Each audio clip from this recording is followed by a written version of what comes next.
Muy buenos días, soy Delvis Grisel Ortiz. Les doy la bienvenida a esta edición de Delvis Grisel y compañía. Hoy es uno de los días que más me gusta a mí de mi programa de lunes a jueves. Y es el día en el que converso con este maravilloso panel que siempre tengo, porque son tan generosos todos ellos, de hablar de noticias internacionales. Hoy es nuestro Día Internacional. Así que hoy estoy conversando, como de costumbre, con el profesor Carlos Severino, el profesor Miguel Rivera y con el compañero periodista Manolo Cos. Además de eso, está con nosotros para el final del programa darnos la orientación sobre quiebra nuestro abogado, el licenciado Germán Valentín.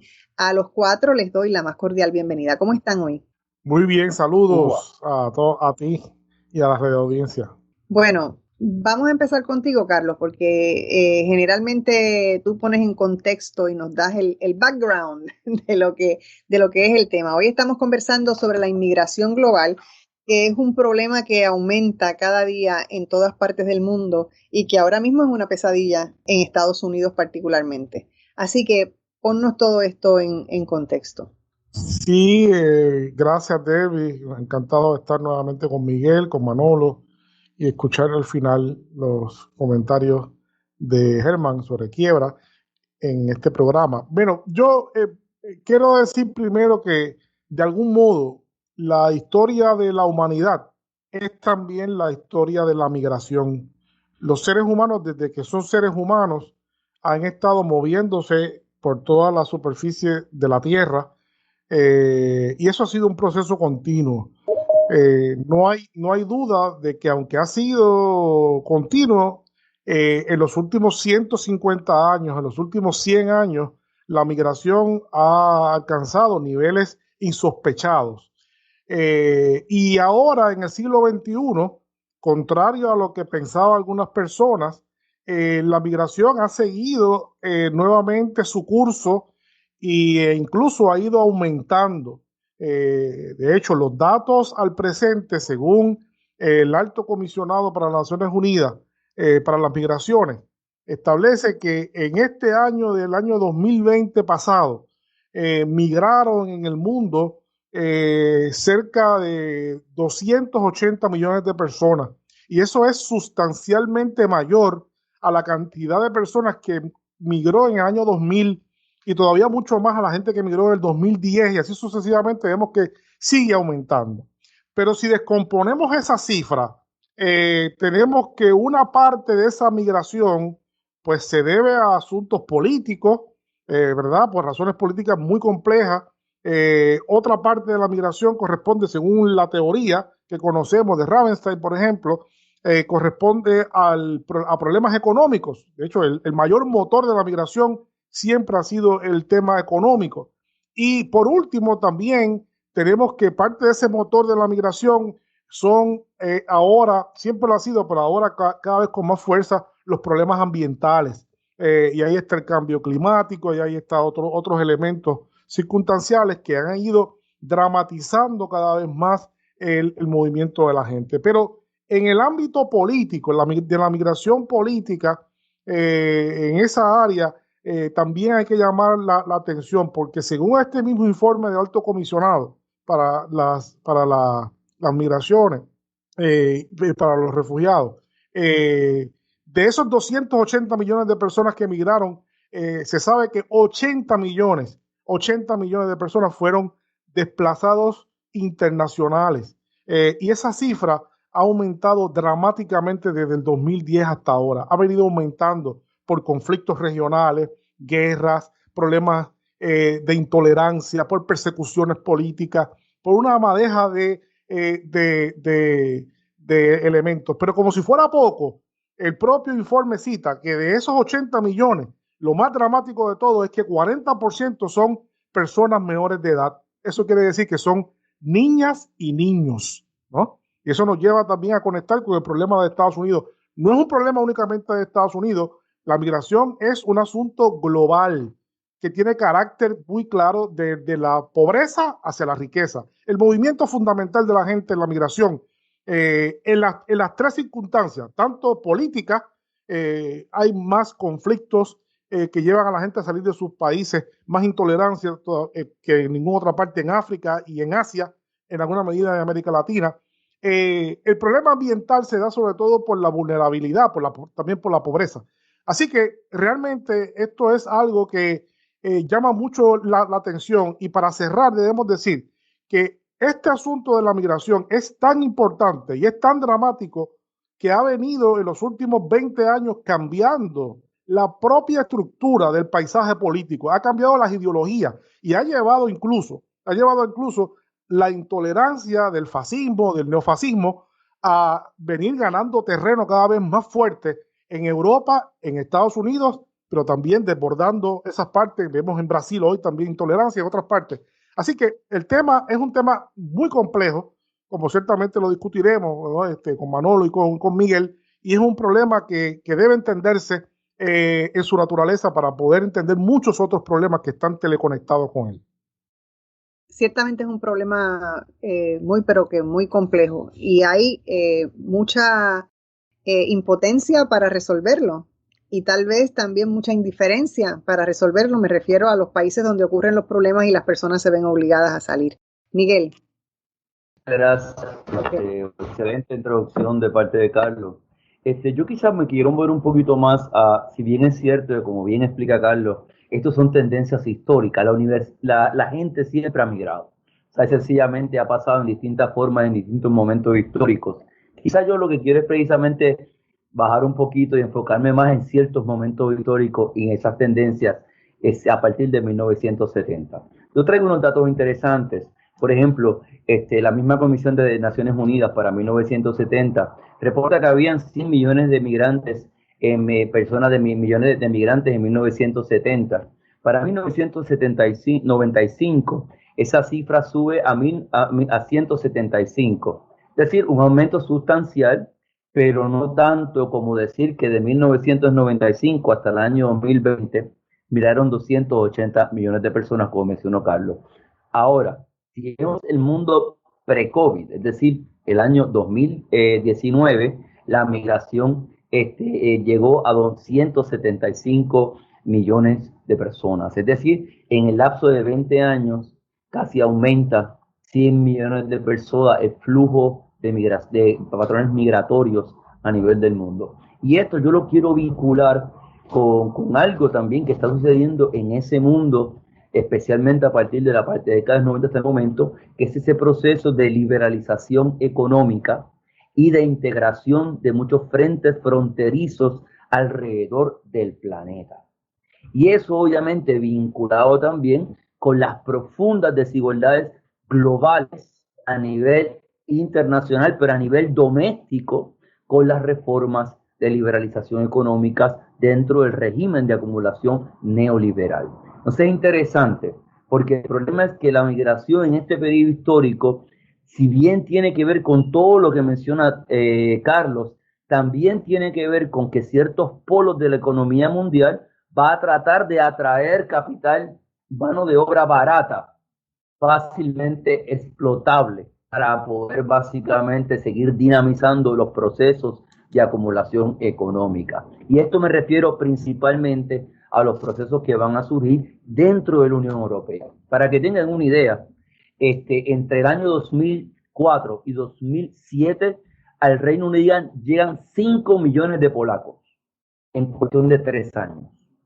Realmente esa era la mano de obra barata que utilizaron para depreciar los salarios dentro del Reino Unido. De igual forma, podríamos decir que los puertorriqueños jugaron ese rol en cierto momento histórico en las ciudades fabriles de la ciudad de Nueva York, o en los campos, en los tomatales, como mano de obra migrante barata a ser explotada. Lo que pasa es que esto, y inclusive en el mismo proceso de migración interna dentro de China, dentro del campo hacia las ciudades, tiene exactamente las mismas características. Es decir, el régimen de acumulación, en su búsqueda de tratar de maximizar en un contexto de una economía liberalizada, de unificación de fronteras, de 26 fronteras en la Unión Europea, ¿verdad? Sencillamente con libre flujo de personas y de mercancías en todo lo que es la Unión Europea 26, va a crear ese primer espacio, ese espacio grande, transnacional de acumulación, y de migración acompañado a esa nueva expansión de la liberación económica. Claro, esto tiene un piso que es muy importante, que es lo que Samir va a llamar el cuarto mundo, ¿verdad? Que es esos sectores que dentro de los países en vías de desarrollo ya no son pobres, vive un cuarto mundo que son más que pobres, sencillamente ya no da ni para vivir. Y eso se va a exacerbar profundamente con esos procesos de globalización que van a suceder en ese proceso histórico, donde se va a deteriorar no solamente la intervención estatal, sino las estructuras que existían antes de ese estado postcolonial, especialmente regiones como de África y de Asia. Y esto es importante porque ese fraccionamiento también va a dejar, como explicó Carlos, no solamente a conflictos internos que van a tener con grandes desplazamientos, sino que a su vez van a transformar especialmente la frontera este y la frontera sur del Mediterráneo, el Mediterráneo en Europa, pero también la frontera sur de los Estados Unidos, en esos tres grandes muros de contención, esos tres grandes frentes de flujos migratorios de personas de ese cuarto mundo que describe Samir Amin, que les parece atractivo ir a hacer mano de obra barata en el primer mundo porque sencillamente en sus países ni tan siquiera le da para poder subsistir. Así que quiero dar esa panorámica un poco más enfocada también en las dinámicas globales y tratar un poco también de explicar cómo es que en los últimos años esto se ha exacerbado de tal manera. Me impresionó mucho cuando Carlos dijo que habían 280 millones, los datos míos eran del 2019, es decir que aún con COVID hubo una migración, un aumento de 5 millones de personas en el mundo, y eso con todo y las restricciones existentes no refleja otra cosa que personas tratando de buscar de alguna forma, no buscar una mejor vida. Muchas de estas personas, o la gran parte de ellas, están luchando por tener niveles de subsistencia que sencillamente ya no pueden garantizar los espacios donde se encuentran. No muy diferente a lo que pasa con los puertorriqueños y las puertorriqueñas que se marchan a Estados Unidos, ¿no? Sencillamente van para allá porque aquí no pueden conseguir empleo.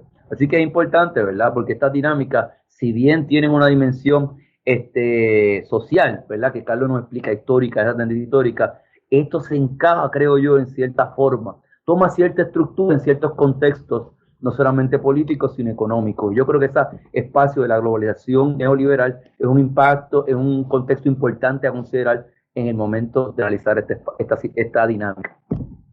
Definitivo. Bueno, quiero ir con Manolo, pero estoy cerca de la pausa, así que mejor voy a pausar, Manolo, y regreso con lo que tengas que añadir a los comentarios de Carlos y de Miguel. No se vaya nadie, regresamos en breve. Esto es Delvis Grisel y compañía. Y recuerden darnos like a nuestra página de Facebook y también dejarnos sus comentarios, sus preguntas y también sus sugerencias. Así que regresamos en breve, no se vaya nadie. Estamos de regreso en Delvis Grisel y compañía, y ahora quiero escuchar lo que Manolo Cos tiene que añadir a esto. Sí, yo quería comentar, o sea, seguir por donde lo continuó Miguel, que me parece que es una línea bien muy buena, sí. Adecuada, ¿no? El contexto que nos brinda Carlos Severino sobre las emigraciones como un fenómeno histórico que viene ocurriendo desde Lucy para acá. Lucy, nuestra gran abuela Australopithecus. Sí, porque esas grandes emigraciones son las que poblaron el planeta. O sea, el planeta realmente es habitado por las grandes emigraciones y las pequeñas también. Y los cambios climáticos y los ajustes, ¿no? de las poblaciones, como se iban acomodando también a la siembra, ¿no? Cuando ya se convierte ya en comunidades agrícolas, pues las mejores tierras pues es las que atraen a las poblaciones migrando, etcétera. Y también desarrollo poblacional, porque en la medida que crece la población. Por eso, sí, se va ajustando al desarrollo de la fuerza económica, después de todo, de la producción agrícola, de la casa y luego pues de las producciones ya industriales, etcétera. Pero quería plantear, añadir un detalle que es en la naturaleza de las emigraciones más recientes de los últimos 100 años. Son emigraciones de refugiados. no es lo mismo una población que emigra buscando mejores condiciones de trabajo, a una migración más o menos controlada, que una migración de refugiados, como la que hemos visto en los últimos, yo diría de la Primera Guerra Mundial para acá, donde son grandes eh, poblaciones que se mueven huyendo, ¿no?, a una situación generalmente o bélica o de crisis ambiental, huracanes, terremotos, etcétera, ¿no? Y se mudan, como decía Miguel, en el contexto de una situación miserable, ¿no? Donde no estamos hablando de migraciones de poblaciones profesionales, etcétera, sino ya gente que lo ha perdido todo. Probablemente, yo recuerdo que luego de ver una foto de cómo quedó luego a la ciudad de Alepo en Siria, luego de unas múltiples batallas que barataron en la ciudad, que decía, era como un meme, ¿no?, muy irónico, que decía, pero ¿y por qué no regresan? ¿Por qué los sirios no regresan a sus casas? Porque entonces no hay, la foto demostraba que no es que se fueron a buscar sol, sino que no tenían sitio donde vivir. Y ese fenómeno de los refugiados es importante. Lo estamos viendo ahora en la frontera sur de Estados Unidos, son en su mayoría refugiados de la devastación de los huracanes que estuvieron estacionados en Centroamérica y que dejaron a una gran población sin recursos, sin nada, sin dónde vivir. Y entonces viene el fenómeno del neoliberalismo, como planteaba Miguel, en el sentido de que al mismo tiempo de que ocurren todas estas crisis, la respuesta neoliberal, o sea, de la estructura global del neoliberalismo ha sido desreglamentar y aprovechar lo que llama Naomi Klein el capitalismo del desastre, para aprovechar los desastres para incrementar la explotación, desreglamentar todo o desregular las operaciones económicas mundiales y imponer ajustes estructurales que promueve el Fondo Monetario Internacional, el Banco Mundial, etcétera, los jinetes del apocalipsis moderno. Entonces, esa característica que tienen las inmigraciones siglo XXI son notables. O sea, es notable que las estructuras nacionales han sido golpeadas de manera que realmente no hay opción que no sea emigrar para poder salvar vidas y salvar familias y salvar, etcétera. Entonces, en las condiciones en que se acumulan entonces los refugiados o los inmigrantes, es un tema que hay que abordar porque ha sido un tema muy manipulado por la derecha mundial, por los neofascistas en Europa, en Estados Unidos, por el trumpismo, de nuevo con un discurso xenófobo para echar sobre los hombros de los refugiados inmigrantes los grandes problemas que enfrentan las poblaciones en el norte. Carlos.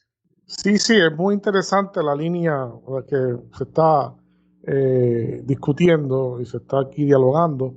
Yo creo que a ese piso que Miguel añadió muy oportunamente de las características neoliberales que imperan en muchas partes del mundo, pues ha acentuado el problema de la migración. ¿En qué medida? pues bueno, ya como Manolo estaba ciertamente diciendo, este mantra de la reducción del Estado, de que el Estado es demasiado grande, de que hay que la austeridad fiscal que impone la lógica neoliberal, ha quedado ahora develada ciertamente como una incapacidad de hacer frente hacia desastres naturales, ¿verdad?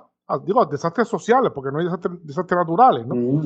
Lo que ha aumentado ciertamente con la austeridad dramática en invertir, en mantener una infraestructura adecuada, en mantener un nivel de respuesta adecuado, que cuesta dinero y hay que ocupar personas adiestradas en eso. Lo que significa es que cuando han venido ahora estas nuevas amenazas ambientales, pues las respuestas han sido sencillamente desastrosas. Y no solamente en Puerto Rico, que ya lo vivimos, sino en todas partes, en Centroamérica. Entonces eso ha develado el verdadero rostro neoliberal, el rostro crudo, ¿verdad? Que lo decíamos en el empleo, lo decíamos en muchas cosas, pero como quizás como mejor la gente lo ha podido vivir es con esta cosa, ¿no? Y entonces el problema es que históricamente las razones ambientales pues no eran las razones más discutidas en la lógica de la migración. Pero ahora en el siglo XXI estamos viendo posiblemente con el tema del cambio climático mayor amenaza, mayor vulnerabilidad, mayor impacto, huracanes más fuertes, más frecuentes, más fuertes, que están haciendo incluso a un país como Estados Unidos bastante vulnerable. Y yo me río de esto, es interesante, no me río porque pasen malas cosas, me río porque en Estados Unidos sabemos que en los últimos 60 años las áreas más grandes de aglomeración de población y de crecimiento dinámica fue lo que llaman en Estados Unidos el Sun Belt, ¿no? El cinturón del sol, que ese es el área de aglomeración más grande, la Florida, y todo ese cinturón que va básicamente hasta Nuevo México. Ahí ha sido un área que mucha gente desde el norte, ¿no? Desde el llamado Frost Belt o el Iron Belt, que también le llaman, se han movido.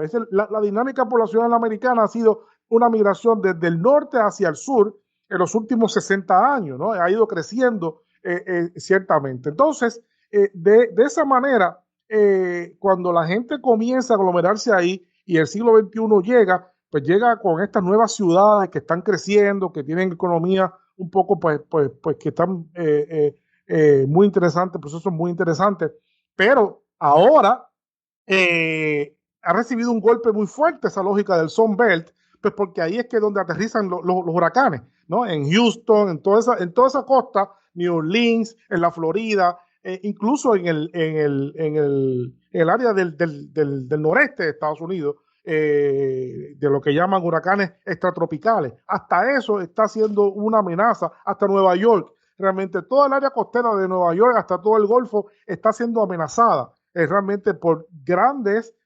susceptibilidades con estos fenómenos que, lejos de ser cada día menos, serán más, según todo parece indicar. Así que tenemos eso. Y lo otro que yo quería decir también, poniéndolo en este piso, para también dialogarlo con Manolo y con Miguel, es el tema de que no podemos separar la migración de un tema que es casi consustancial. Hay distintos temas que son consustanciales a la migración, pero hay uno en particular que es la xenofobia, ¿verdad? Es un tema está íntimamente relacionado la xenofobia, racismo, y está jugando un rol esencial en el ambiente político, en matizar el ambiente político. Yo en otro momento decía que, por ejemplo, en Europa, pues la izquierda ahora está más a la derecha y el centro ha ido más a la derecha y la extrema derecha ha ido más a la extrema derecha todavía. Y básicamente, si vemos el fenómeno, todo ha ido creciendo por el tema de los inmigrantes. Los temas inmigrantes es un tema satanizado por las derechas que se ha manipulado a la gente, ¿no? Y se habla de muros, ya discutimos del muro en la República Dominicana, que está ahí al lado, pero estamos hablando hay muros en Palestina, hay muros, Trump quería hacer el muro de Estados Unidos para contener la migración. Y cuando hablamos que la migración es una cosa antiquísima, pues queremos decir también que las fronteras son algo también relativamente nuevo.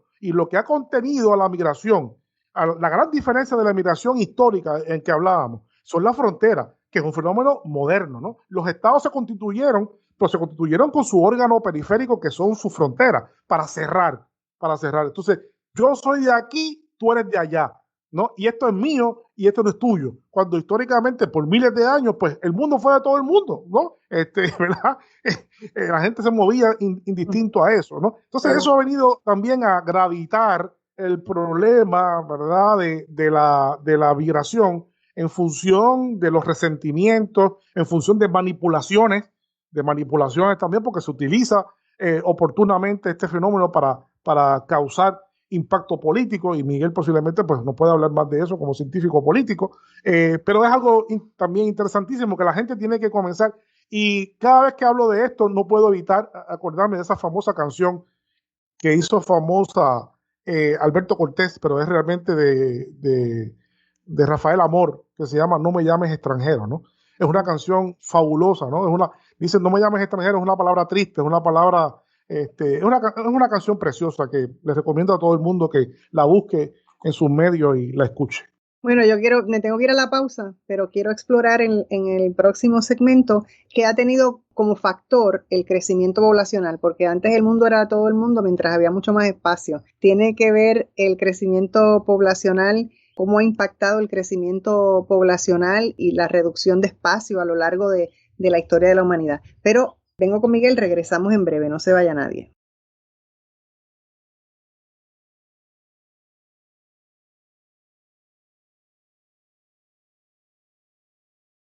Estamos de regreso en Delvis Grisel y compañía y continuamos conversando con los profesores Carlos Severino, Miguel Rivera y con el colega y queridísimo amigo Manolo Cos. Y al final del programa, como ustedes saben, tendremos a nuestro querido licenciado Germán Valentín. Miguel. Yo creo que es importante quizás retomarlo donde lo dejó Carlos, y es el hecho de que los estados y las fronteras es un elemento relativamente moderno, es decir, relativamente reciente. Para que tengan una idea, tú sabes, el Tratado de Westfalia, que en cierta forma es el tratado que le da cuerpo a eso que conocemos hoy las fronteras nacionales. Es algo que se firma en 1648, en el siglo XVI. Los españoles ya habían llegado aquí hace un montón de años, antes que se empezara a definir la frontera formalmente. Es decir, el reconocimiento de lo que es la soberanía nacional es algo esencialmente del siglo XIX. Y es interesante porque en principio se reconoce la soberanía del territorio, pero no existía tal cosa como la nación. Es decir, la nación es una construcción histórica, especialmente en este proceso del surgimiento de los estados nacionales europeos, en los cuales, como bien dice Carlos, artificialmente empiezan a crear barreras y empiezan a crear adentros y afuera de quién pertenece básicamente a esa nueva soberanía, a ese nuevo contrato social, a ese componente estatal. Y es a partir de eso donde se van a surgir todas las ideas y nociones, inclusive, de identidades nacionales que, como bien sabemos, todavía hoy están en altísima disputa en casi todas las naciones europeas, pero quizás en todas las naciones del mundo, de alguna forma o de la otra, la cuestión de la identidad nacional está en disputa, ¿verdad? Si tú vas a España, tú le preguntas a un vasco, le preguntas a un catalán, le preguntas a un sevillano, le preguntas a un madrileño si son y de dónde son, y van a salir peleando los cuatro en su concepción de lo que es. Inglaterra lo mismo. Francia igual, Alemania no tanto con la cuestión, pero todos regionalmente se ven como tribus distintas alemanas. No es lo mismo un bávaro que un tipo del norte que del este del oeste. ¿Qué quiero decir con todo esto? Que al final de que todo estas son construcciones históricas, pero que sí han servido históricamente para básicamente crear fronteras y transformar los estados nacionales de cierta forma en guarniciones de esos proyectos nacionales, especialmente en el mundo desarrollado. De cierta forma es importante recordar esa construcción histórica. ¿Y por qué traigo todo este trasfondo? Para retomar el punto de la xenofobia. ¿Por qué? Porque por muchas décadas, especialmente la década de los 60, de los 70, hubo un cierto avance de fuerzas progresistas, me atrevería a decir a nivel global, donde las nociones de nacionalismo, especialmente en el mundo desarrollado, van a girar alrededor de nociones más o menos que podríamos llamar de nacionalismo cívico, es decir, anclado en los derechos ciudadanos, en los derechos de la nación, proyectos nacionales multinacionales, el surgimiento de las autonomías regionales en muchos países desarrollados, pero que eso va a cobrar un giro muy grande en los últimos 10 años por lo que se va a llamar el nacionalismo étnico, es decir, la idea de que la nación viene especialmente por un grupo que se identifica como realmente el originario o el endógeno de esa comunidad. ¿Por qué digo todo esto? Bueno, porque ese cerco que se crea de amplitud de aceptación a los migrantes en gran medida en el mundo desarrollado por beneficios económicos principalmente, después se va a transformar en el chivo expiatorio de sectores de la derecha y las nuevas derechas y las derechas emergentes, tanto en Estados Unidos como en Europa, para justificar y utilizar como chivo expiatorio precisamente a esos otros que no son parte de nuestra comunidad, que no son otro más que los migrantes. Y es muy importante, pues, en el contexto de los países desarrollados, ese tipo de migración está muy fuerte mediado por principios racistas y eurocéntricos. Es decir, donde el elemento del principio civilizatorio o de las sociedades más avanzadas son las sociedades blancas, en donde, por ejemplo, no solamente se criminaliza, sino se presenta como sujetos marginales en sí mismos a los migrantes, como fue y conocimos muy de cerca en el caso del discurso de Donald Trump hacia los mexicanos. Y, por ejemplo, en toda Europa vas a encontrar un partido que de alguna forma u otra reproduce ese tipo de discurso.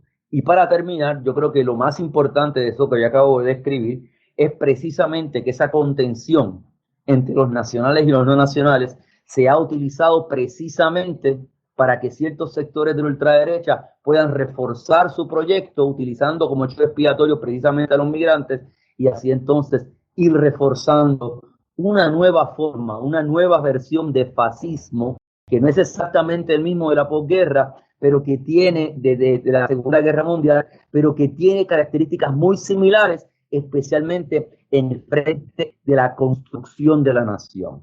Quizás no en el proyecto económico, ¿verdad? Porque aquellos eran corporativistas y la base era distinta, pero sí definitivamente en ese proyecto de la construcción de la identidad nacional dentro y afuera. Entonces es bien interesante porque es un tipo de fascismo que en vez de ser corporativista es neoliberal en muchos casos. Entonces se dan esas intersecciones interesantes, como diría yo, en lo peor de todos los mundos. Bueno, y es que yo creo que nos gusta hacer mucho alarde de nuestra humanidad, pero parece que aún no somos humanos. Manolo.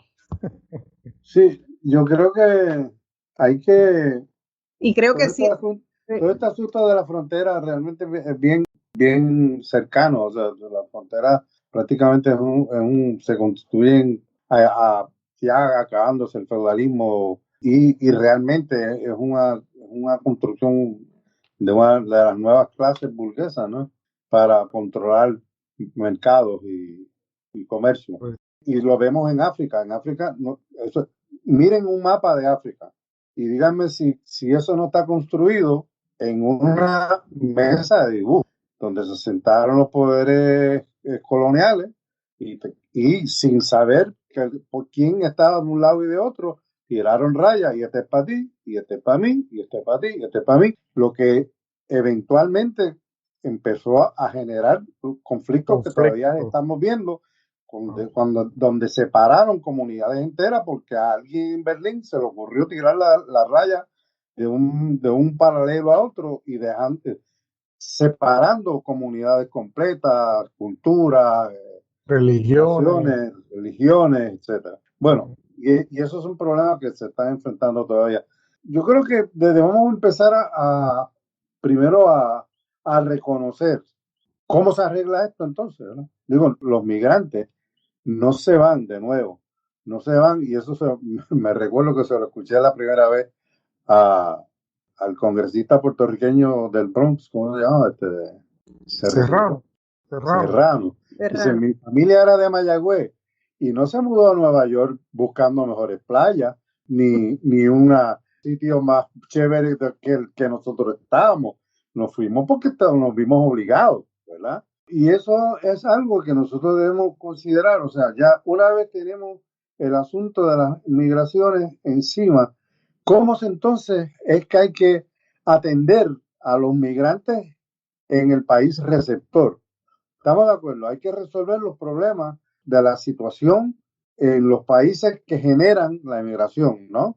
La pobreza, la desigualdad, la guerra, que generalmente provocan los grandes poderes coloniales y que empiezan a recibir entonces las migraciones. Pero una vez las inmigraciones se producen, ¿cómo se desarrolla la relación, esa nueva relación con los migrantes?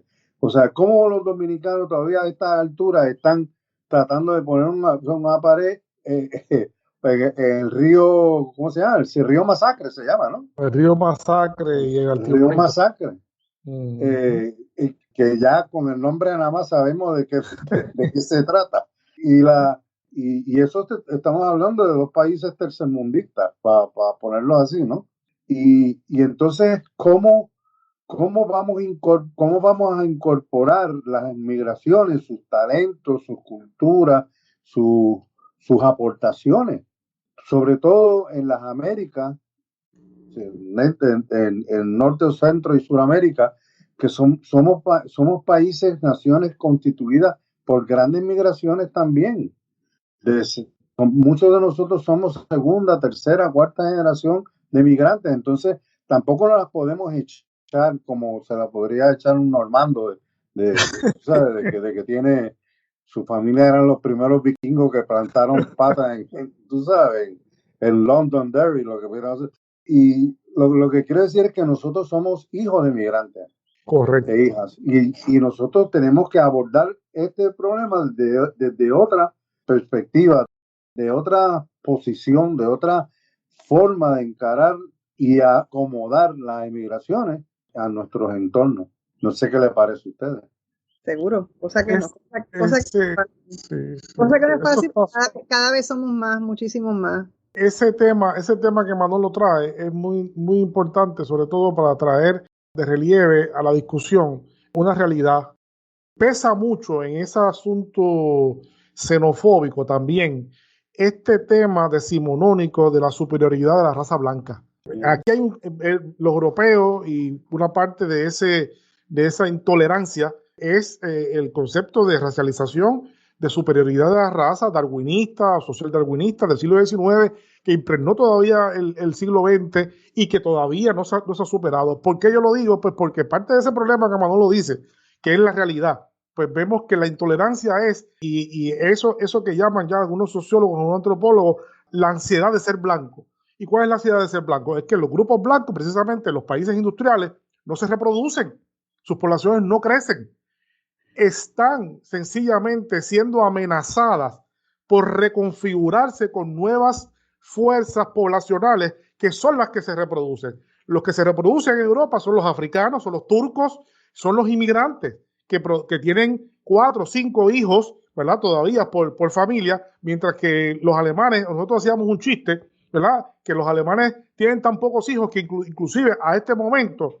algunos de ellos pues se casan y es tan difícil tener un hijo y compromete tanto que es mejor tener un perro. Tú sabes, pasa eso, es más sencillo con respecto a lo que es la reproducción. Y lo mismo pasa en Estados Unidos, lo mismo pasa en Israel con respecto a los palestinos, que se reproducen mucho más rápidamente. Entonces, ¿qué pasa con estas poblaciones blancas? Que no se reproducen, que se están envejeciendo, ¿no? Tienen serios problemas estructurales, que no pueden trabajar la sociedad, no pueden trabajar ya porque el número no corresponde. O sea, que necesitan.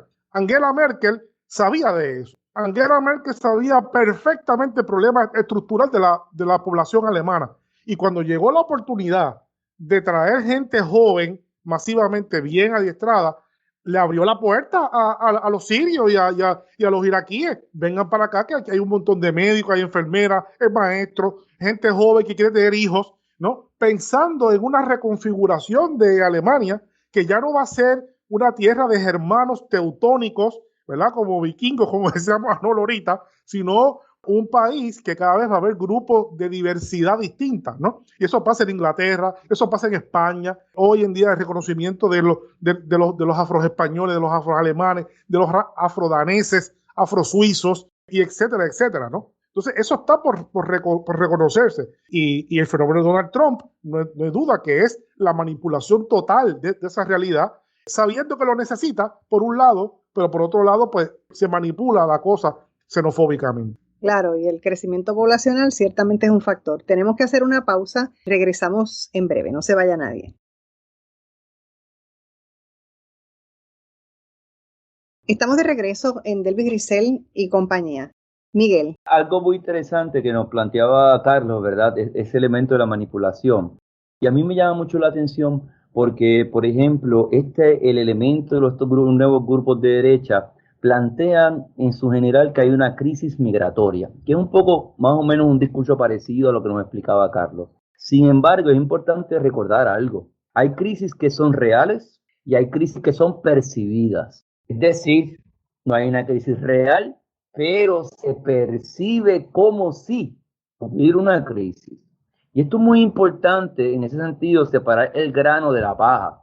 ¿Realmente hay una crisis migratoria en los Estados Unidos? O sea, ¿es eso cierto? Hay una crisis migratoria en los Estados Unidos. Están llenando las escuelas y no dan abasto, o los hospitales. Todo lo contrario. Realmente hay una crisis migratoria, mencionado, ¿verdad? Alemania, que Carlos de forma distinta a mí, pero bueno, también tenemos relación con el país porque mi esposa es alemana. Es bien interesante porque los estados y las ciudades donde la ultraderecha es más fuerte, aunque ustedes no saben que es donde menos migrantes hay. No es en Colonia, no es en Berlín, no es en Essen, no es en las ciudades. En Frankfurt. En Frankfurt, donde hay un montón de turcos, africanos y cuanta cosa, donde en el estado donde creció mi esposa, no, es en las ciudades de los estados más blancos, donde menos migrantes hay. Entonces la pregunta es, ¿hay realmente una crisis migratoria o es que se ha generado una sensación de crisis entre ciertas poblaciones que, como dice Carlos, se sienten amenazadas en tanto y en cuanto, me atrevería a decir, la comodidad y el lugar de privilegio blanco histórico que los europeos, incluyendo a estos los estadounidenses blancos, han ubicado en la modernidad capitalista, hoy se encuentra en crisis. Los migrantes sienten que añaden más incertidumbre a la crisis que han estado viviendo por décadas mediante el desmantelamiento del estado de bienestar, mediante la desregulación laboral, la reducción de la negociación colectiva, es decir, una reducción sistemática de la calidad de vida de la clase trabajadora blanca, europea, en dínamos históricos en los últimos 500 años de la acumulación capitalista, que es Europa Occidental y los Estados Unidos. Entonces, esos blancos están en crisis, pero no es por la migración, es porque la evolución económica en las últimas 3 décadas los ha puesto en crisis económica. ¿Y qué pasa? Los sectores de derecha utilizan esa crisis para señalar al otro y decir, mira, ellos son los causantes de su crisis. No es sorprendente entonces que Donald Trump era sumamente popular. ¿Dónde? En la ruralía estadounidense, en los cordones, los llamados Rust Belt, ¿verdad? Donde estaban las fábricas y todo se vino abajo. ¿Quién votó el Brexit? ¿Quién votó el Brexit en el Reino Unido? Fue el norte de Inglaterra. Es decir, el antiguo cordones industriales donde está el corazón histórico de la clase obrera inglesa. En el sureste, que yo viví muchos años allí, esa es la crema. Ahí es la aristocracia, la pequeña burguesía, los servicios. Ahí es que están los chavos del país. Fue en el norte donde se votó eso. Porque fueron los sectores más afectados por el thatcherismo. Y sienten que la globalización, y interesantemente, nuevamente, los sectores y lugares donde menos migrantes hay en Inglaterra. Vayan a Londres cualquier día de la semana, siéntese en el tren y mira a su alrededor y dígame cuántos británicos usted ve. Digo, británicos quiero decir. Bueno, son británicos todos, la mayoría. No. Dígame cuántos ingleses, que no es lo mismo que ser británico. ¿Cuántos ingleses usted hay? Mira el equipo de fútbol. Yo le prometo que va a ser menos del 25%. ¿Qué pasa? Entonces es importante, perdóname, ya para cerrar, hay que diferenciar entre las crisis migratorias reales y las crisis migratorias imaginarias. Lo que es una crisis migratoria real es que la Unión Europea le cierre el Mediterráneo a los migrantes africanos y los deje morir en el Mediterráneo ahogados. Lo que sí es una crisis migratoria es que Donald Trump, gobierno americano, encierre niños en jaulas en la frontera. Esa es la verdadera crisis, no la que ellos nos quieren vender. Disculpen. Estoy de acuerdo. Manolo. Sí, yo estoy de acuerdo con lo que plantea Miguel y con ese mismo énfasis. Lo que estamos viendo es que quien crea el problema luego le echa la culpa a quien problematizó. Es decir, la guerra en Siria, ¿quién la comenzó? La guerra en el Medio Oriente, o sea, la inestabilidad en el Medio Oriente, ¿quién la empieza? ¿Por qué la gente se tira en lancha en un mar que, porque dicho sea de paso, por poco me ahogo hace un año que estuve bueno, me pilló una tormenta en el Mediterráneo y eso es un mar bravo y hay que tener, o sea, ¿por qué la gente llega al extremo de arriesgar sus vidas para lanzarse al agua, para cruzar un mar muy bravo, llegar a orillas de países que se supone que fueron donde se generó el problema? Quienes generaron el problema asirio fueron los poderes de la OTAN. Correcto. Y entonces cuando la gente sale en estampida, pues es lógico que tú recojas a quien tú provocaste su vida. Y Como entonces, mínimo. como mínimo. Entonces es absurdo la cantidad de migrantes que han sido rechazados, empujados, gaseados en las fronteras europeas cuando están buscando una solución. Yo estoy seguro que en su mayoría esos migrantes refugiados lo que están pensando en regresar en algún momento cuando se estabilice la situación. Porque son unos refugiados, honestamente, estaban huyendo de una situación inmediata que les cayó encima, que no estaban preparados para ello, y yo estoy seguro que todos quieren regresar, o la gran mayoría quiere regresar, y entonces lo que deberíamos empujar o abogar es que se les brinden las facilidades a los migrantes para que puedan recuperar una vida digna y tener los recursos para regresar a reconstruir sus países con la ayuda de quien los destruyó. Entonces, si es que es una temática bastante sencilla. Y mientras sea el Banco Mundial y el Fondo Monetario Internacional quienes organicen la reconstrucción de lo que se destruyó, eso no va a funcionar.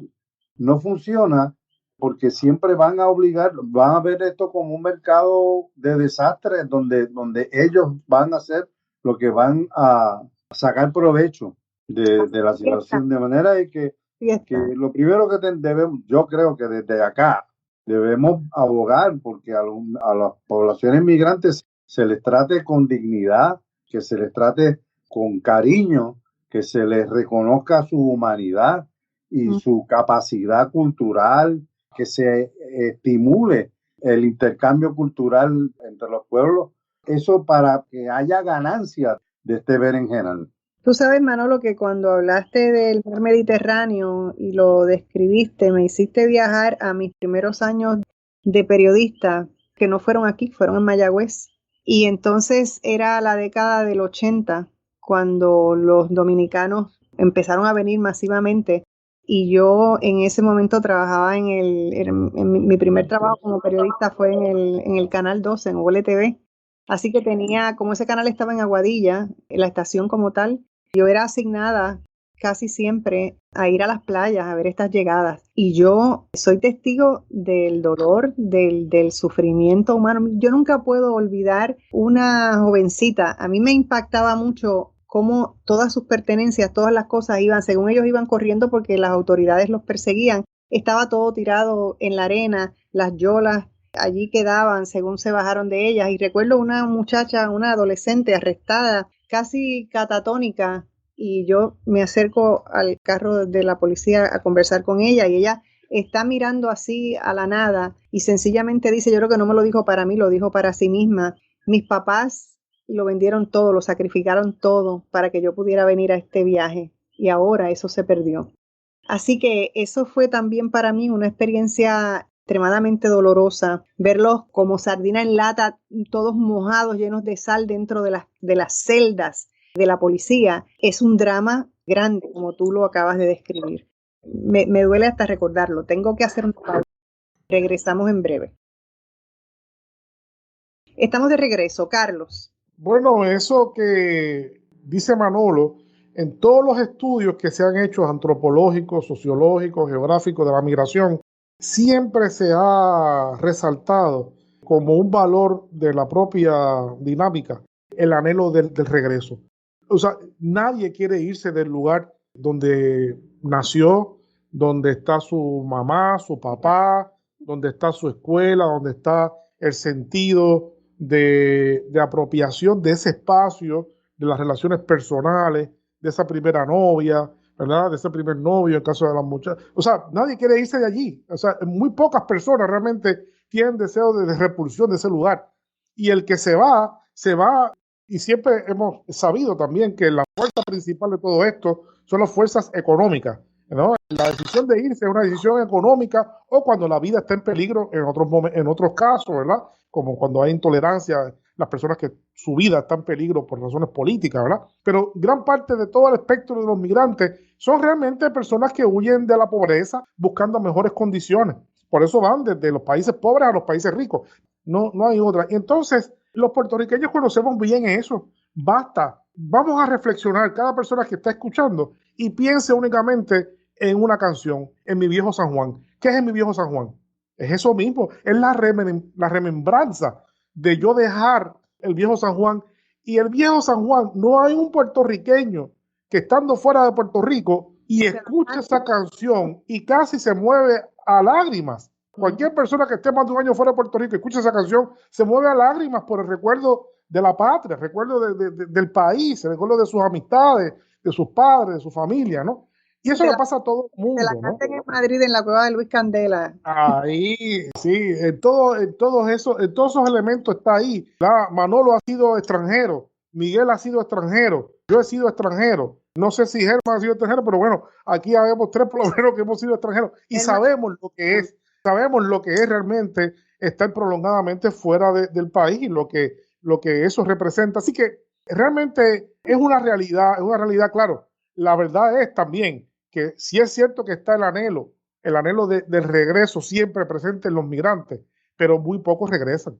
La verdad es que muy pocos tienen la dicha de poder regresar, como decía precisamente Manolo de Serrano. Se quedan con esa añoranza, sí, ¿no? Claro. ¿verdad? Se quedan con esa lloranza, se quedan con esa tristeza que se retrasa también en nuestra música y también en otros países igual. Así que esto es un drama bien interesante, es algo bien fuerte emocionalmente. La migración es un proceso complejísimo y que lo peor que se puede hacer en ese sentido es la respuesta de rechazo, la respuesta de humillación, la respuesta de marginación, cuando simplemente todos somos seres humanos y somos, ¿verdad?, habitantes de un solo planeta. Esa es la realidad. Pero se nos olvida.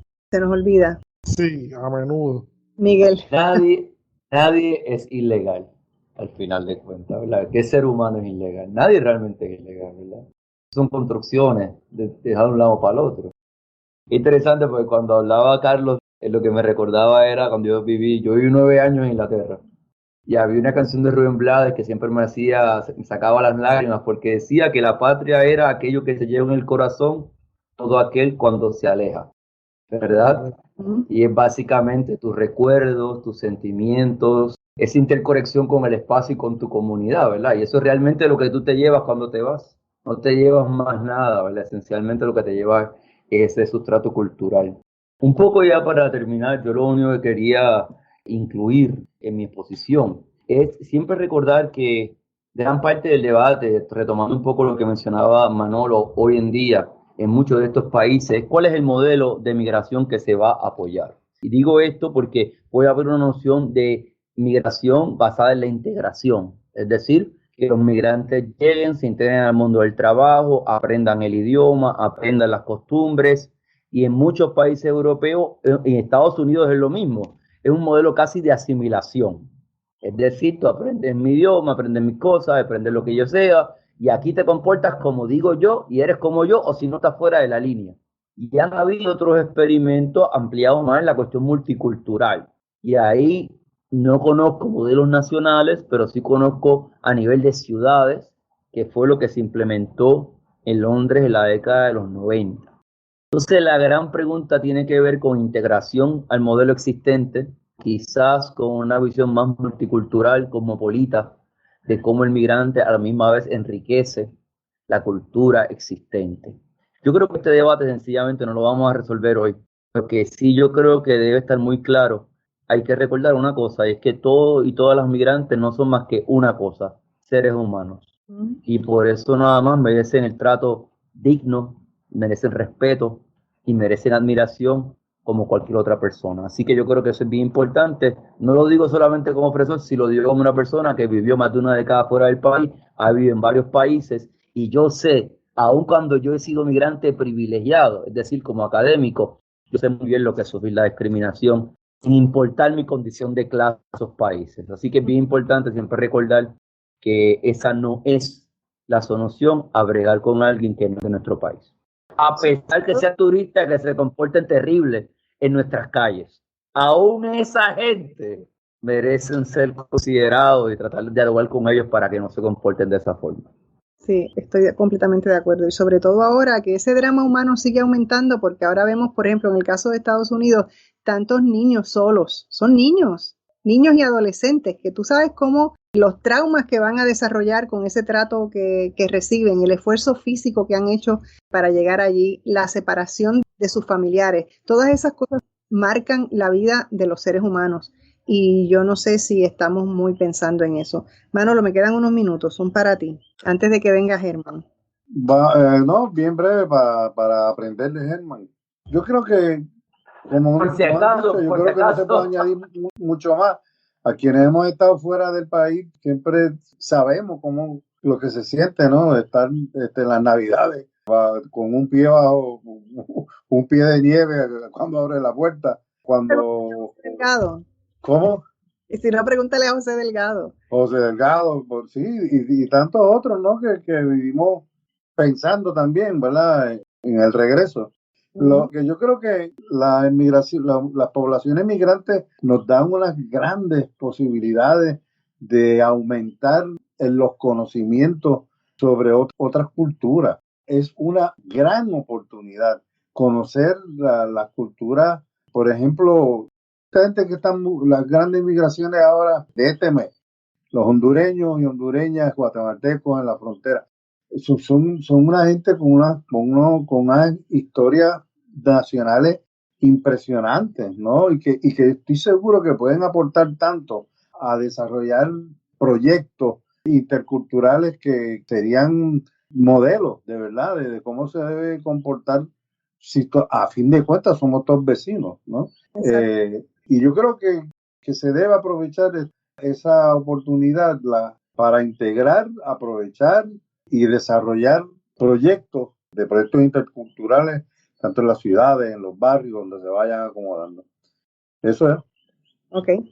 Pues gracias por estar conmigo. Vamos con Germán para que nos eduque un poco en los asuntos de la quiebra. Sí, muy buenos días y gracias. Voy a ser breve. Hoy les hablaré sobre documentos necesarios para radicar un procedimiento de quiebra. Y no importa el capítulo al que se acoja y lo que yo llamo las asignaciones. Estos documentos son importantes porque corroboran la información que se incluye en los documentos de la quiebra y por lo tanto hacen que, una vez radicado el caso, el trámite sea mucho más sencillo. Ejemplo de estos son los documentos de un vehículo de motor, como es la licencia de dicho vehículo. Este documento contiene quién es el titular del vehículo y también si existe algún préstamo garantizado por el carro. Esto es importante porque si el gravamen no está registrado, no existe y el banco cobrará como cualquier otro acreedor sin ningún tipo de garantía. Otro ejemplo es proveer un estudio de título o una certificación del registro de la propiedad, que al igual que el anterior sirve para identificar el titular registral y más importante aún si la propiedad tiene hipoteca y ver si la misma está inscrita. En Puerto Rico es un requisito esencial que la hipoteca esté inscrita para que exista. No está inscrita, no hay hipoteca. El hecho de que esta hipoteca no esté inscrita en el registro de la propiedad determina la estrategia e incluso el capítulo al que la persona debe acogerse. Más adelante entraré en más detalles sobre este asunto. Para orientación sobre este tema o cualquier asunto relacionado con la ley de quiebra, se puede comunicar conmigo al 787-403-1260. La orientación es gratis y recuerde que no tiene nada que perder y mucho que ganar. Gracias y hasta la próxima semana. Importantísimo ese detalle. Muchas gracias, Germán. Bueno, gente, muchísimas gracias por haber estado conmigo en la mañana de hoy discutiendo tan importante tema que yo confío en que nos lleve a la reflexión. El propósito mío de hacer estos programas con estos temas internacionales es que precisamente nosotros, aunque somos una isla y estamos rodeados de agua, pues no estamos totalmente separados del resto de la humanidad, pero estamos todo el tiempo tan pensando en nosotros y no nos conectamos con lo demás. Y yo creo que eso es fundamental para que nosotros nos orientemos y veamos los pasos a seguir para el futuro y cómo nos movemos dentro de lo que es el mundo. Así que muchísimas gracias por estar con nosotros. Así que tengan un día hermoso y sobre todo lleno de mucha paz. Gracias por escucharnos.